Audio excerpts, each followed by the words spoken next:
Good morning everyone. तो जैसा कि अपन ने लास्ट टॉपिक के अंदर देखा था, माइक्रोस्कोप के बारे में अपन पढ़ रहे थे, specially MSc final year zoology में है ये। इसके अलावा टूल्स एंड टेक्निक्स बायोटेक्नोलॉजी के सब्जेक्ट के अंदर भी माइक्रोस्कोप आपके दे रहे थे, ठीक है। तो आज बिल्कुल एक नया टॉपिक शुरू करते हैं अपन। उसी के अंदर जो यूनिट अपन पढ़ रहे थे, section first MSc final year की जो यूनिट थी, उसके अंदर एक नया टॉपिक शुरू करते हैं। MSc final year zoology section 1, जिसका नाम था टूल्स। इसमें नया माइक्रोस्कोप अपन स्टडी करेंगे आज, इंटरफेरेंस माइक्रोस्कोप या इंटरफेरेंस माइक्रोस्कोप। अभी तक अपन ने देखा लाइट माइक्रोस्कोप। जो लाइट माइक्रोस्कोप होते हैं वो कौन से होते हैं, इन्हीं की टाइप है ये, bright field microscope, dark field microscope और फेज कंट्रास्ट माइक्रोस्कोप, ठीक है।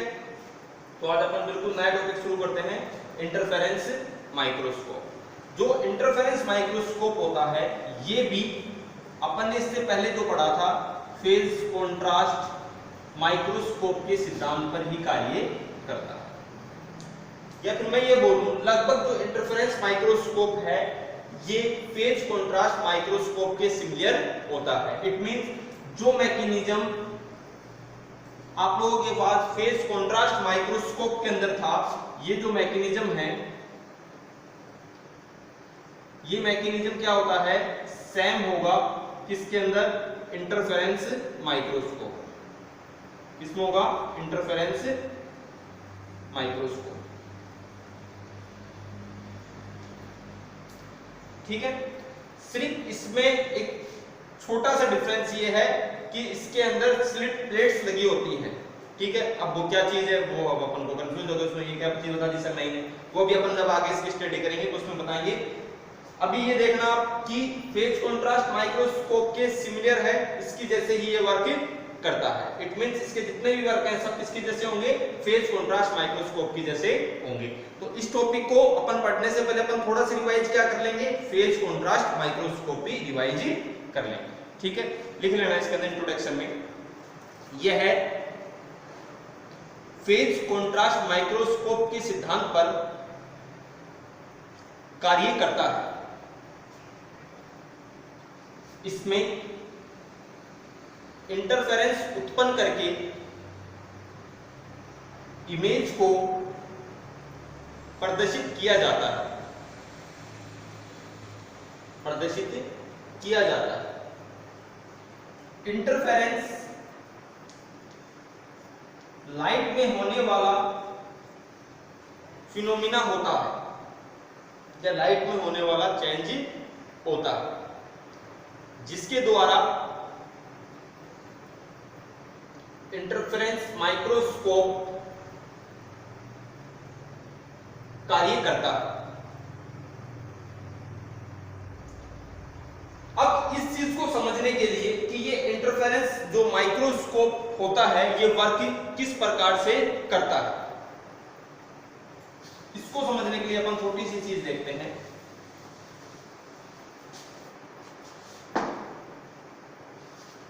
यहां पर कोई दो रेज है, ये रे 1 और यहां पर अपन आइडेंटिफाई करते हैं रे B, ठीक है। अब मान लीजिए ये कोई रे है लाइट, ठीक है, इसको अपन बोलते हैं लाइट, ठीक है। इसी प्रकार से ये दूसरी लाइट रेज है, ये क्या है, दूसरी लाइट रेज, यानी एक लाइट रेज और ये दूसरी,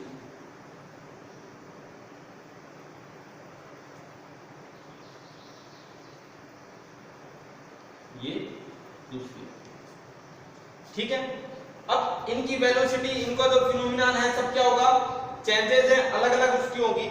ये एक कंडीशन के ऊपर मान लीजिए इस पॉइंट पे क्या हो जाती हैं, सुपर इंपोज हो जाती हैं। क्या हो जाती हैं, सुपर इंपोज हो जाती है। सपोज करो ये वो पॉइंट है जहां पर क्या हो जाएंगी, ये सुपर इंपोज हो जाती है। सुपर इंपोज का मतलब एक साथ मिल जाती है, क्या हो जाती है, एक साथ मिल जाती है। जब ये दोनों रेज, यानी ये जो व्हाइट रेज है ये और ये जो रेड रेज है इसके अंदर ये दोनों क्या होंगी, सुपर इंपोज हो जाएंगी, एक साथ मिल जाएंगी। तो इनके जो आयाम होंगे वो क्या हो जाएंगे, ऐड हो जाएंगे, आपस में में जुड़ जाएंगे और एक तीसरी रेज जो यहां से निकल रही है, इस तीसरी रेज को डेवलप कर लेंगे, जो कि किसका कॉम्बिनेशन होगी, दोनों रेज का कॉम्बिनेशन होगा। ये कोई नई रेज बन गई, रेज सी। क्या होगी, रेज सी। ये कोई न्यू रे का यहाँ पे डेवलपमेंट हो गया, नई रेज यहाँ पे बन गई, रेज सी बन गई। तो इस कंडीशन के अंदर जब ये दोनों रेज आपस में सुपर इंपोज होती हैं तो यहाँ पर क्या उत्पन्न करती है, इंटरफेरेंस उत्पन्न करती है। क्या उत्पन्न करती है, इंटरफेरेंस। और ये जो लाइट रेज होगी ये किसकी होगी, इंटरफेरेंस रेज होगी, ठीक है, जिसकी स्टडी के द्वारा या जिसको आइडेंटिफाई करके अपन माइक्रोस्कोप की सहायता से स्पेसिमेन की स्टडी करेंगे। ठीक है, यहां तक बात समझ में आ गई, लिख लेना इसके अंदर।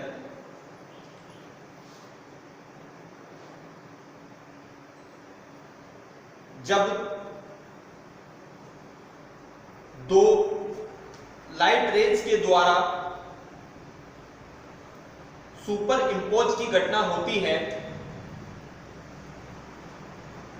तो यह रेज आपस में एक दूसरे को रिफॉर्म करती हैं। रिफॉर्म का मतलब है दोबारा से बनाना, रिफॉर्म करती हैं, जिससे फेज डिफरेंस के आधार पर एक नई रेज बनती है जिसे इंटरफेरेंस स्पेक्ट्रम, क्या कहलाएगी, इंटरफेरेंस स्पेक्ट्रम या इंटरफेरेंस रेज कहलाती है। इसी के द्वारा इंटरफेरेंस माइक्रोस्कोप में ऑब्जेक्ट की स्टडी की जाती है। अगला लिखना, इसमें दो सीधी लाइट रेज के द्वारा इंटरफेरेंस इफेक्ट उत्पन्न होता है। इस कारण माइक्रोस्कोप में टिश्यू में क्वांटिटेटिव वैल्यू, गुणात्मक जो प्रेक्षण होता है वो क्वांटिटेटिव वैल्यू को मापा जाता है एवं इसमें कॉन्ट्रास्ट मीडियम में भी परिवर्तन होता है, मीडियम में भी परिवर्तन होता है। इस डायग्राम को एक और बता दो, यानी दो रेज थे अपने पास, रेज ए और रेज बी। ये दोनों रेज एक पॉइंट ऐसा आया जहां पर आपस में क्या हो गई, मिल गई, सुपर इंपोज हो गई। सुपर इंपोज जब ये होंगी तो क्या करेंगी, रिफॉर्म करेंगी, एक दूसरे को मिलाएंगी और मिलाने के बाद नई रेज बना लेंगी, रेज सी। ये कोई यहाँ पर नई रेज बन गई। ये जो नई रेज होगी ये क्या कहलाएगी, इंटरफेरेंस स्पेक्ट्रम या इंटरफेरेंस रेज कहलाएगी। ठीक है, उतार दो डायग्राम।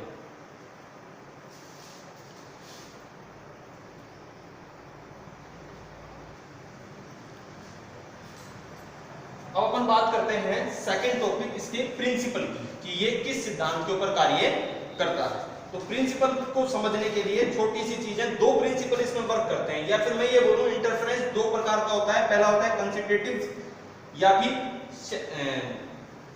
शेषोषी वक्रीकरण और दूसरा होता है अधिशोषी वक्रीकरण। ठीक है, जिसको अपन विन्यासी वक्रीकरण भी कहते हैं। अब देखो क्या चीज होती है, इसको ध्यान से देखना। यदि दो लाइट रेज जिसकी उत्पत्ति एक स्रोत से होती है, कितनी लाइट रेज होनी चाहिए, दो। उत्पत्ति कहां से होनी चाहिए, लाइट सोर्स क्या होना चाहिए, एक से होती है। ये दोनों रेज यदि समान कालांतर में हो तो परिणामी तरंग निकलने वाली अगली रेज अधिकतम आयाम वाली होती है। इसे कंसिस्टेटिव या भी शेषोषी वक्रीकरण कहते हैं। ठीक है, अब देखना इसके अंदर क्या चीज है।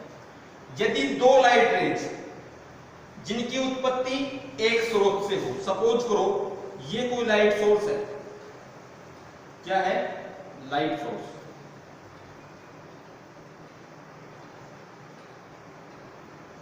दो लाइट रेज जिसकी उत्पत्ति एक स्रोत से हो, क्या होना चाहिए? स्रोत एक होना चाहिए, एक स्रोत हो गया। लाइट रेज कितनी निकल रही है? दो। अब देखो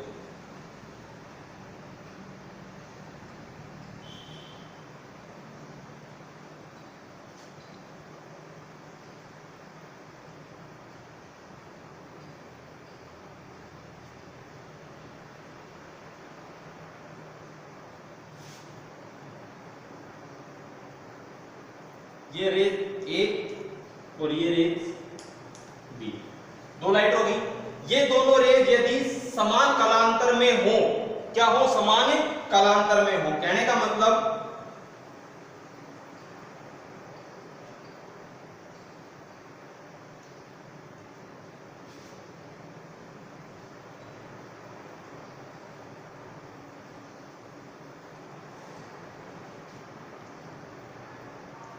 ये जो स्पेस है ये वाला, ये यहां से लेके ये टाइम के रेस्पेक्ट में, ये एक तो बोलते हैं टी टाइम, उसको अपन बोलते हैं कालांतर। क्या बोलते हैं? कालांतर। क्या बोलते हैं? कालांतर। कालांतर में हो, समान हो, ये टीबी और यहां पर ये वाला टीबी, ये दोनों क्या हो? सेम हो। यानी कालांतर क्या हो गया? इन दोनों का सेम हो गया। कालांतर में हो तो परिणामी तरंग अधिकतम आयाम वाली होगी। यानी ये रेज ए और बी, इससे क्या बनेगी? कोई नई रेज बनेगी सी। क्या बनेगी? नई रेज सी। और वो कैसी होगी? अधिकतम आयाम वाली होगी। कैसी होगी? अधिकतम। क्यों? क्योंकि इसका आयाम और इसका आयाम दोनों क्या हो जाएंगे? जुड़ जाएंगे और वो रेज क्या हो जाएगी? अधिकतम आयाम वाली हो जाएगी। यानी ये लो जी भैया रेज आपकी ए, ठीक है, और ये रेज आपकी बी, ये रेज आपकी बी। अब इन दोनों का जो कॉम्बिनेशन है, ये जो कॉम्बिनेशन है, ये क्या कहलाएगा? रेज सी। क्या कहलाएगा? रेज सी। और स्पेसिमेन की स्टडी के लिए कौन सी रेज काम आएगी? Rays C. यानी the combination of rays A and the combination of rays B आगे चल के दोनों क्या बना लेती है? रेज सी बना लेती है। अपने आयाम को क्या कर देती है? जोड़ देती है। ठीक है। यदि दो लाइट रेज जिनकी उत्पत्ति एक स्रोत से होती है, ये कोई लाइट स्रोत है, इससे दो रेज की उत्पत्ति हो रही है, ये दोनों रेज यदि समान कालांतर में हो, कालांतर क्या होना चाहिए? दोनों का समान होना चाहिए, तो परिणामी तरंग अधिकतम आयाम वाली होगी। तो यहां से जो तरंग बनेगी उसका आयाम भी क्या हो जाएगा? अधिकतम हो जाएगा। इसको कंसेक्यूटिव या सहपोषी वक्रीकरण कहते हैं। ठीक है, देख लो एक उतार लेना।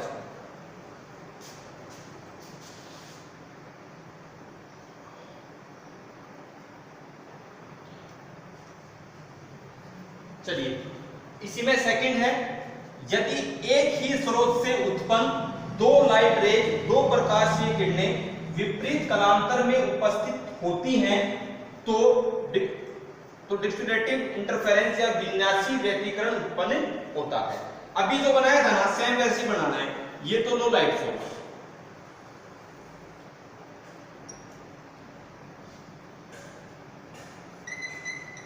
ये हो गया लाइट सोर्स, ठीक है। उसी प्रकार से दो रेज बनानी है। ये लो, ये बना देते हैं यहां पर रेज एक और ये बना देते हैं रेज दो। तो थोड़ा सा ध्यान से समझ लेना, समझ में आने की चीज इतनी हार्ड नहीं है कोई भी। तो ये तो है रेज एक और ये है रेज बी, दोनों रेज निकल रही है, एक ही लाइट सोर्स है। अब अंतर क्या है? उसमें तो समान कालांतर में थी, इसमें क्या है? विपरीत कालांतर में। यानी एक रेज जो है ना वो तो निकल रही है इस प्रकार से,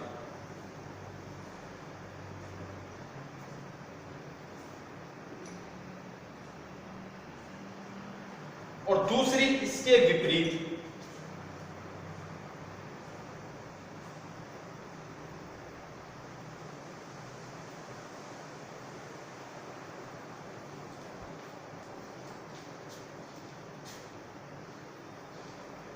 दूसरी क्या निकल रही है? इसके विपरीत। देखो अब इसका मतलब समझना है क्या चीज है। ये जो कालांतर शुरू हो रहा है ये तो यहां से शुरू हो रहा है, इसको पॉजिटिव मान लो और इसको नेगेटिव मान लो, तो ये कालांतर तो कहां से शुरू हो रहा है, पॉजिटिव से। इसका जो कालांतर है ये किससे शुरू हो रहा है, पॉजिटिव से। और इसका जो कालांतर है यानी ये जो लाइट रेज है ये शुरू कहां से हो रही है, नीचे से। अगर मैं इसको पॉजिटिव मान लूं और उसको नेगेटिव मान लूं तो ये क्या होगा, नेगेटिव। इसका जो कालांतर होगा वो कहां पे होगा, नेगेटिव। इसका कालांतर नेगेटिव। सिंपल सी बात है, दोनों कहीं ना कहीं मिलेंगी और दोनों जब कहीं ना कहीं मिलेंगी तो क्या करेंगी, नई किरण बनाएंगी रेज 3। परंतु जब ये रेज 3 बनाएंगी तो ये डिस्क्रिप्टिव इंटरफेरेंस को उत्पन्न करेंगी, यानी इसमें बढ़ने वाली रेज का जो आयाम होगा वो आयाम ऐड ना होके क्या हो जाएगा, माइनस हो जाएगा, यानी एक सीधी रेखा अपन को प्राप्त हो जाएगी इस प्रकार।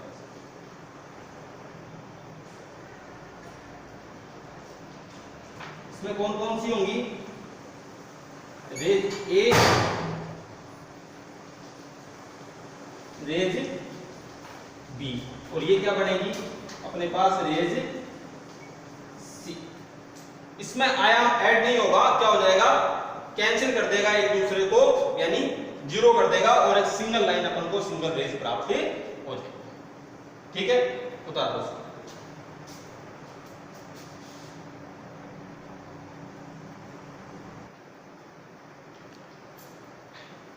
जैसा कि अपन ने इंटरफेरेंस माइक्रोस्कोप में शुरू में देखा कि ये किसके प्रिंसिपल पे कार्य करता है, फेज कंट्रास्ट माइक्रोस्कोप पे। इट मींस जो असेंबली फेज कंट्रास्ट माइक्रोस्कोप की होगी, यानी जो पार्ट या जो इंस्ट्रूमेंट फेज कंट्रास्ट माइक्रोस्कोप में लगे होंगे, सेम वही अपरेटस या वही इंस्ट्रूमेंट किसके अंदर लगे होंगे, आप लोगों के इंटरफेरेंस माइक्रोस्कोप के अंदर लगे होंगे। ठीक है, यहां तक क्लियर है, कोई दिक्कत नहीं है। अब देखो, अब इसमें चेंजेस क्या होता है और इसमें लगे हुए क्या होते हैं। पहले तो कॉमन चीज देख लेते हैं, लाइट सोर्स फेज कंट्रास्ट में भी था और इसमें भी था। एंगुलर डायफ्राम या फिर फेज रिंग फेज कंट्रास्ट के अंदर भी थी, इसमें भी थी। इसके बाद कंडेंसर उसमें भी था फेज कंट्रास्ट में और इसके अंदर भी है। ऑब्जेक्ट भी था उसके अंदर, ऑब्जेक्टिव लेंस भी थे, और एंगुलर प्लेट या फेज प्लेट भी उसके अंदर थी, और आईपीस भी इसके अंदर थी। सिर्फ इसमें चेंज क्या होता है, इसमें कंडेंसर जो आप लोगों के लगा होता है, जो कंडेंसर होता है और जो ऑब्जेक्ट होता है, यानी जो ये ऑब्जेक्ट लेंस और ये ऑब्जेक्ट और ये कंडेंसर, ठीक है, इसके साथ आपके पोलराइजिंग फिल्टर और वेलस्टोन प्रिज्म भी लगे होते हैं। अब इनके कार्य जो अपन देखेंगे उसके अंदर देखेंगे, तो पोलराइजिंग फिल्टर और वेलस्टोन प्रिज्म लगे होते हैं। ये दोनों चीज जहां पर असेंबल होती है उसको अपन बोलते हैं कैल्साइट प्लेट, यानी एक प्लेट होती है कैल्साइट की बनी होती है ये, जो कि जिसके अंदर ये दोनों चीजें असेंबली लगी हुई होती है। ठीक है, सिर्फ यानी ये तो दो चीजें अपने पास, कौन कौन सी, एक तो ये पोलराइजिंग फिल्टर और एक ये वेलस्टोन प्रिज्म।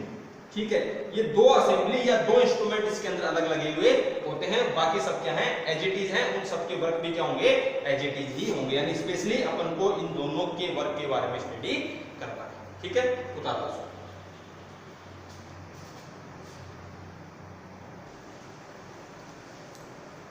तो ये था आज का टॉपिक। कल अपन इसी में इंटरफेरेंस माइक्रोस्कोपी में स्टडी करेंगे, इसकी मैकेनिज्म की, ये किस प्रकार से वर्क करता है, और इसका लाइट डायग्राम या फिर जिसको अपन बोलते हैं image production, image production, then इसकी एप्लीकेशन या इसको एडवांटेज एंड डिसएडवांटेज, और आप लोगों के ये भी खत्म। ठीक है, आज के डिस्क्रिप्शन बॉक्स के अंदर टेस्ट का कोई भी लिंक नहीं है।